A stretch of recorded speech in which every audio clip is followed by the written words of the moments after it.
They called me Mule Girl. Devil height. The woman built wrong for this earth. For most of my life, I believed them. I believed it every time I had to duck beneath a doorway built for smaller bodies. Every time a white man laughed to see my shadow fall over him. Every time a child hid behind his mother's skirt like I was some swamp creature that had learned how to pray. My name is Dinah. On the books at Belmere Kane Estate, I was listed as female, Negro, field grade, sound enough for heavy use. That is how men who buy human beings describe a life. Not a soul, not a mind, not a daughter of God. A use. I stood a hand under 7 feet tall, in a world that seemed built to punish any woman who took up too much space. My shoulders were broad, my hands looked too large for fine work, my stride was long enough that I could cross a cane row in half the steps of another woman. Men noticed. Women noticed. Children noticed. And because I could not be ignored, I was never allowed to forget what I was supposed to feel about myself, ashamed. Belmere sat in lower Louisiana, where the cane fields ran flat and green until they met black water and cypress roots. In summer, the air was so thick with heat, it felt like breathing through wet cloth. Mosquitoes rose from the ditches in swarms, the mud sucked at your ankles, the cane leaves cut your skin into 100 little burning lines. By noon your back was on fire, by dusk your hands were numb. By harvest, your body no longer felt like yours. It felt rented, used up before dark, and demanded again at dawn. August Bristow owned the place. He liked to think of himself as a civilized man. He spoke softly while doing ugly things. He preferred hunger, sleep loss, and impossible quotas to public spectacle. But he hated me for one reason he could never hide. Not because I was rebellious. I was not. I worked. I obeyed. I hauled loads that bent other bodies in half. I rolled barrels. I dragged wet cane bundles through sucking ground. I did everything asked of me with the desperate focus of someone trying to earn the right to be left alone. And still, he looked at me like an insult. Too big for the house. Too visible for decent company. Too strange to place anywhere but the roughest work. That was his favorite judgment. Sometimes, he said it in front of guests. She isn't a woman so much as a draft animal that learned manners. They laughed. Not always because it was funny. Sometimes because laughing is how powerful men reassure each other that the world still belongs to them. The others on the plantation carried their own terror. Some pitied me. Some feared standing too close, as if ridicule could spread by proximity. The children stared. The men pretended not to notice me. I slept near the corner wall in the quarters because there was no place else to fold a body my size. My feet hung off the pallet. From years of making myself smaller. In rooms, in wagons, in life. I was not born tall. At least, not at first. My mother told me I came into the world ordinary enough. Then one year I grew past the other girls. Then past the boys. Then past every grown woman on the place. By 14, I could look most men level in the eye. By 16, I was above them. My mother died before I had finished growing. My father had been sold away so early I could not remember his face. No brothers. No sisters. No one to tell me what to do with a body that made everybody uneasy. Except Mama Colette. She was small, bent, sharp-eyed, and harder to break than old iron. Stolen from Saint-Domingue as a child, sold until she landed in Louisiana, and survived long enough to become the person grief went looking for. Some nights, after work, she called me over while she shelled peas under weak lamplight.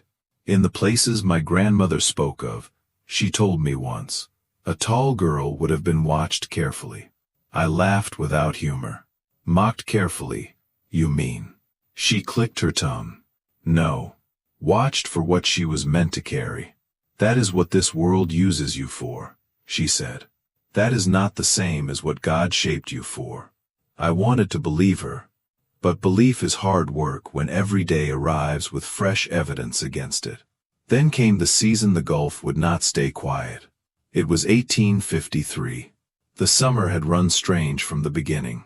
Heavy tides. Marsh birds flying inland in restless bursts. Clouds piling up low and bruised even on clear mornings. Belmere had a private ferry landing where goods crossed a cut of black water feeding the back channels. In ordinary weather, it was manageable. A flatboat crossed there. A rope line guided it. In dry months, some men could even wade the shallows farther up. But when the rains swelled and the tide pushed hard, that channel turned vicious. Fast, dark, hungry, Bristow had debts. We heard it first in fragments, then in arguments, then in the way desperation changed his face. And, like men such as him always do, he tried to squeeze the difference out of us. More cane cut, more wagons loaded, more hauling through standing water. Less food, less sleep, less mercy. I was sent into the wettest rows because I could stand where others sank deeper.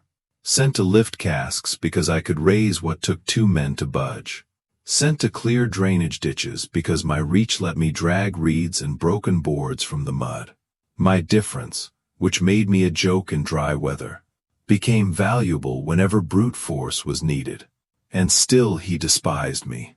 One afternoon, with visitors watching from horseback, Bristow pointed at me from the levee road. Look there. Near 7 feet and ugly as a cypress stump. Providence sometimes makes curiosities just to remind us what happens when a race is left to itself. I bent my head and kept working. That is what survival usually looks like. Heroic, not loud, just swallowing what would choke you, and moving your hands anyway. The storm reached us in pieces. First the wind changed. Then the air took on that charged stillness that makes animals uneasy. Then the rain began. Long slanting curtains. Not hard at first, just constant. By dusk, the ditches were full. By dawn, the road had gone soft. By the second night, the cane stood shivering in water that should never have reached its roots. Still, Bristow drove us out. Cut what you can. Tie what you can. Move what you can save. Save for whom was never a question. We worked under a sky the color of old bruises.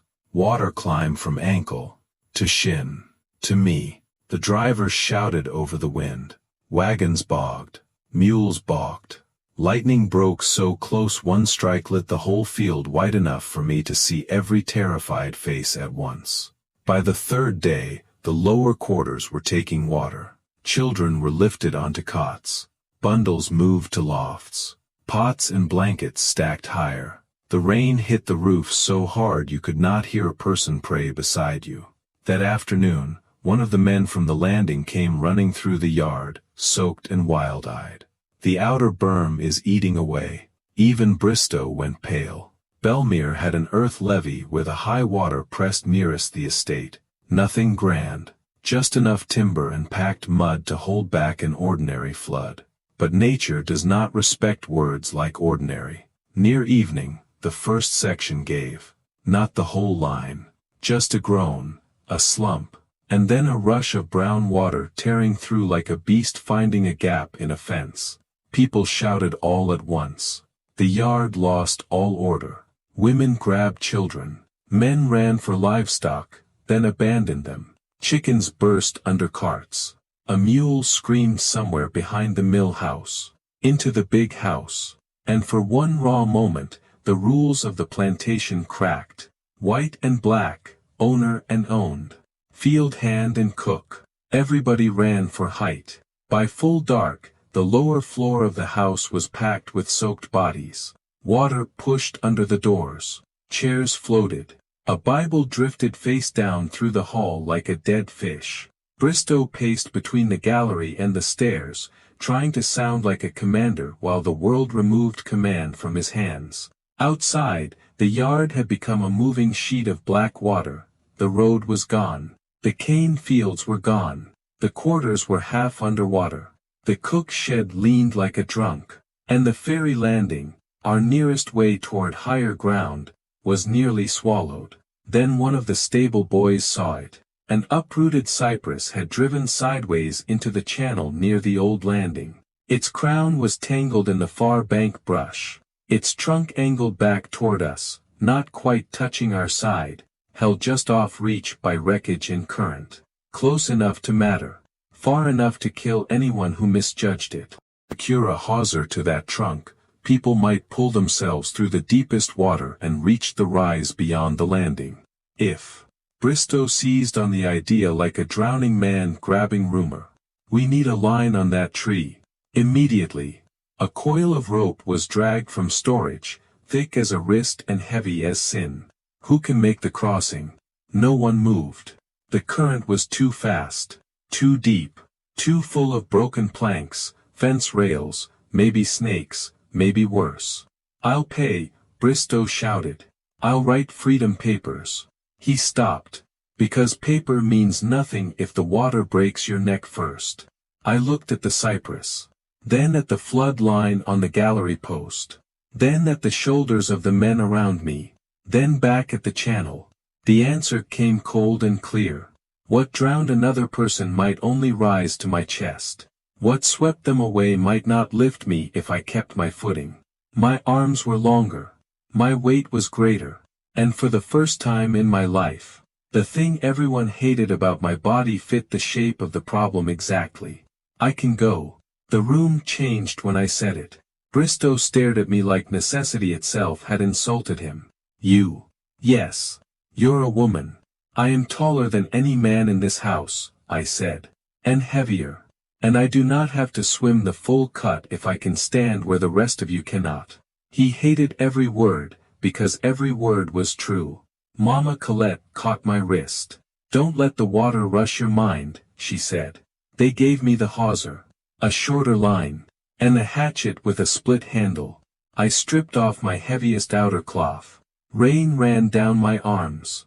My heart pounded so hard I could feel it in my teeth. At the gallery steps, the water was already at my thighs. One step. Then another.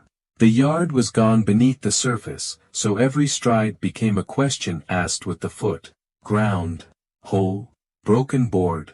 Fence rail.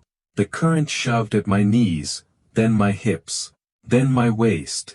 Behind me, the voices blurred into one distant roar.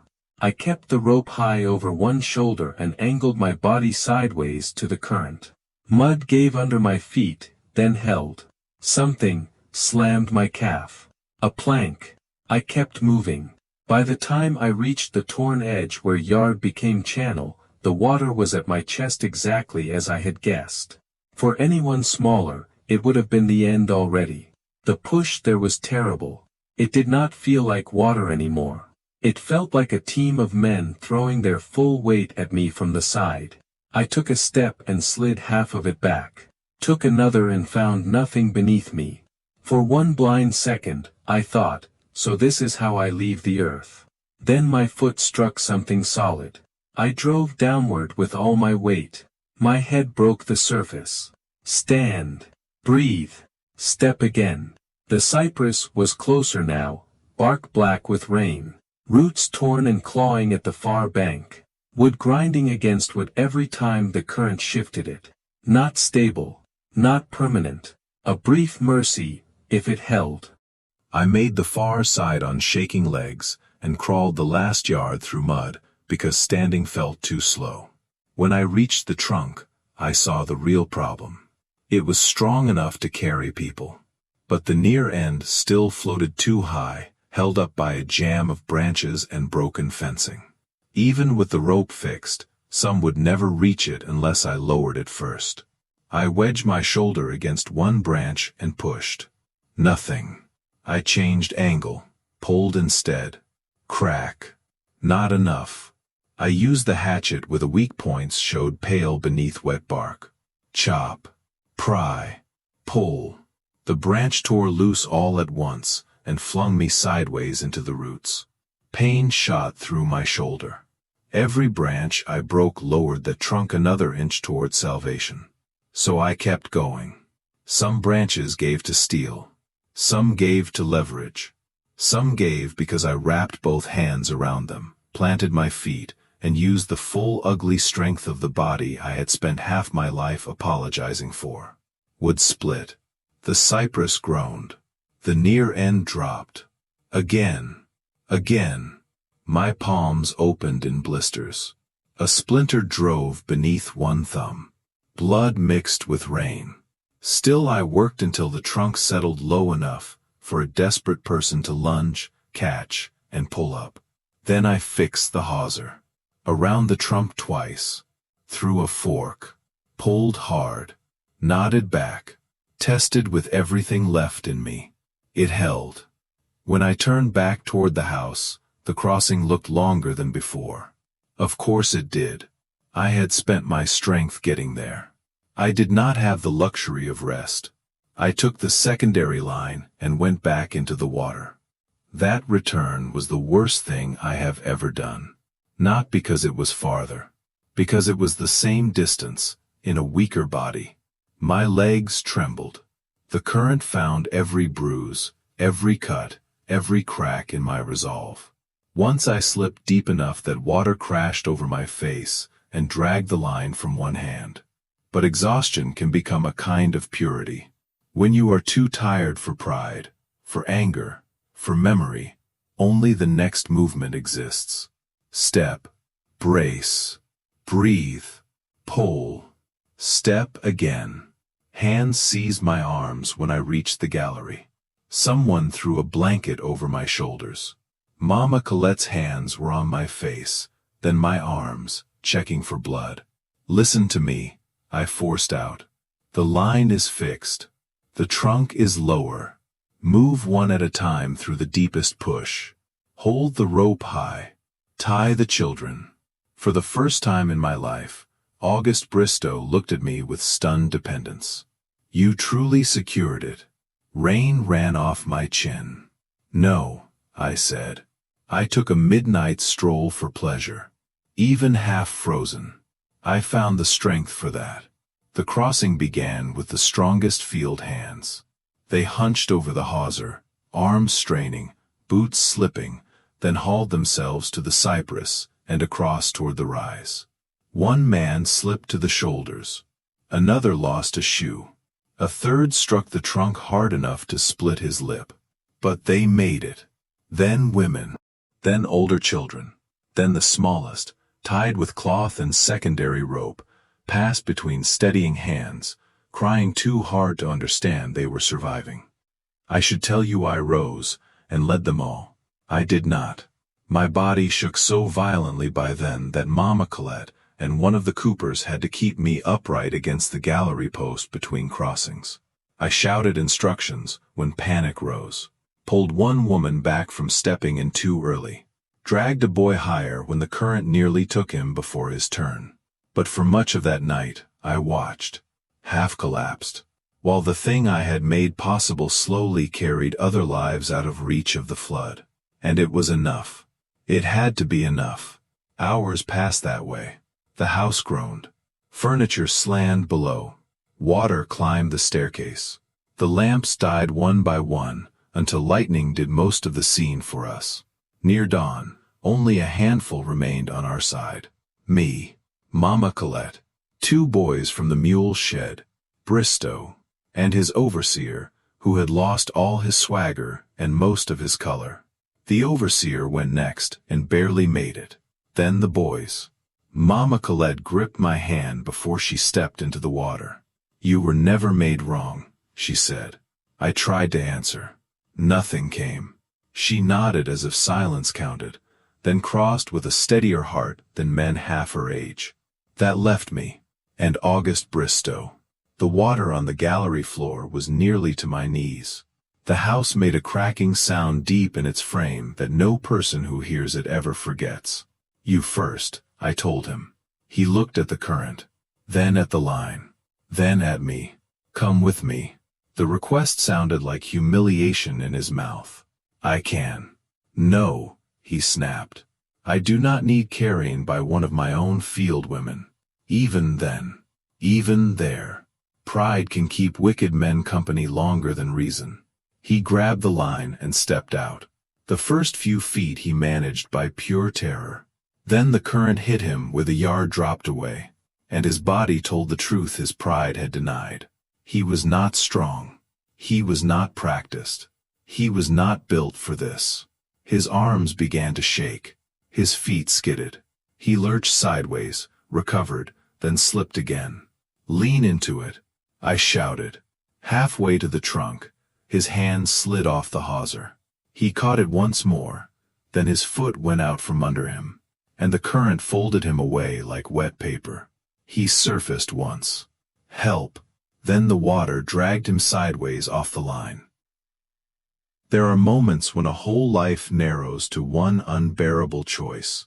I saw every insult, every laugh, every hour of labor wrung out of our bodies, every child separated, every mother broken. The flood had him. I could have done nothing. No one on the far bank would have blamed me. Maybe some would have called it justice. But hatred is a chain too, and I had worn enough iron. I went after him. The cold hit like a blow. My legs nearly failed on the first step. At both of us now, one drowning man and one exhausted woman trying to deny the river another body. I caught him by the back of his coat, just before he went under again. He thrashed instantly. His hand clamped my arm, then my shoulder, then my neck. He tried to climb me like I was floating timber. For one terrible second, my face went under. Mud, bubbles, black. I planted both feet and drove upward with everything left in me. "Stop fighting me!" He coughed river water into my face and clawed again. I changed grip, got my arm across his chest from behind, and dragged him backward through the push toward the line. Not elegant, not noble, just brute work. The same kind of work my body had always been used for. Only now, I was spending it on a life that had never once honored mine. My lungs burned. My vision pulsed white at the edges. The world shrank to rope, current, dead weight, breath. When my free hand found the hawser, I nearly cried from relief. I hooked my wrist through it and hauled us both sideways until his hands could close on it too. We reached the cypress not with grace, but with collapse. He sprawled across the trunk coughing like his chest might split. I shoved him higher so he would not slide off, then crawled after him because my legs had become suggestions rather than facts. On the far bank, hands pulled him first. That did not surprise me. Hands pulled me second. That did. I rolled onto wet ground while rain struck my face and somebody covered me with a coat. Bristow never thanked me. He did look at me once. Not as a curiosity, not as a joke, not even as property. He looked at me like a man staring at the fact that the person he named least worthy had become the measure of his own smallness. Then he looked away. By morning, the storm had taken Belmere apart. Part of the mill roof was gone. The lower quarters had collapsed. The cane lay flattened in muddy waves. The yard was wreckage. And sometime after sunrise, the big house gave up with one long cracking groan. Everything Bristow thought was permanent dissolved in less than a day. That kind of ruin creates confusion. And confusion sometimes opens doors that force never could. Before the roads cleared, before outside help arrived, people began slipping away. Not in a grand line, not singing, not with speeches, quietly. 2 brothers before noon. A mother with her son after dark. 3 men who knew the swamp paths. Then more. Mama Colette came to me in the blackest hour before dawn on the second night after the flood. "We're moving north by stages," she whispered. "There are boatmen and free colored people farther on. Maybe church folk, maybe no one, but enough of a chance to walk toward." "Go," I said. "Come." I looked down at myself. At the height no darkness could hide. At the stride trackers would remember. At the body that made stealth a prayer, not a talent. "I am easy to describe," I said. "Easy to see, easy to catch. With me, you move slower." She knew it was true. "You cannot stay here forever." "I am not staying forever." She pressed her forehead to my chest. "Then live long enough to leave in another way." After she was gone, Belmere felt emptier than ruin alone could explain. Bristow discovered the disappearances by sunrise and raged like a man trying to shout his fortune back into existence. Then he turned on me. "You helped them." "I helped everybody live," I said. He stepped close enough that I could smell fear still in his clothes. "You always were a danger. Something unnatural. I should have sold you the moment I saw what you were becoming." I had no illusion left about his world. "You saw what I was," I said quietly. "You just never understood it." That struck him harder than any hand could have. Belmere never recovered. Debt finished what the storm began. Creditors came. Property was counted, valued, divided, moved. Human beings listed beside mules, tools, timber, and salvage. I was sold downriver to a shipping concern near New Orleans that wanted labor no one else could provide cheaply. There I loaded freight, rolled casks, moved rope, stacked crates, and learned that utility is not the same thing as kindness. But it can keep you alive. Years passed. My hands hardened around scars from cypress bark and wet rope. My back stayed bent from too many low beams and too many years of trying to look smaller than pain. Then the war came for real. Not rumor. Not hope. Not one more story told in the dark. Real marching feet. Real uniforms. Real fear among people who had once spoken as if history itself took orders from them. I was in my 30s when freedom stopped sounding like a church word and started sounding like a legal one. Free. I did not know what to do with that word at first. A person who has been owned is not magically taught how to belong to herself. So I kept working. Only now, wages came to me. Small. Never enough. But mine. Mine to hold. Mine to spend badly if I wished. Mine to save. Mine to turn into rent for a room with a door that closed from the inside. The first dress I bought with my own money was plain blue cotton. Nothing fine. But when I touched the fabric, I cried so hard the shopwoman pretended to reorganize her counter so I could keep my dignity. People still stared. Freedom does not cure cruelty. It only changes what cruelty is allowed to call itself. But there was a difference now. No man who mocked me owned my next morning. And over time, something else happened. The things people notice first, my reach, my back, my stride, the size of my hands, became the same things neighbors came for when the work was dangerous and needed doing. A cartwheel stuck in river muck. A beam to lift after a warehouse fire. A woman trapped beneath storm debris. A crate no one else could shift without crushing what was inside. Again and again, that had marked me for ridicule became useful in the moments that mattered. Not ornamental, not pretty, not easy, useful. Years later, I heard that Mama Colette had reached freedom and lived long enough to tell stories to children who had never seen a cane knife or a driver's whip. I sat by the river after hearing it and stared at the water until dusk swallowed the ships. She had been right. Not about ease, not about justice arriving quickly, not about life turning gentle, about purpose. This world called me wrong because it did not know what to do with a woman like me except use her and mock her. That was the poverty of this world, not the measure of my making. I was not too large to be a woman. I was not too strange to be loved by God. I was not built wrong.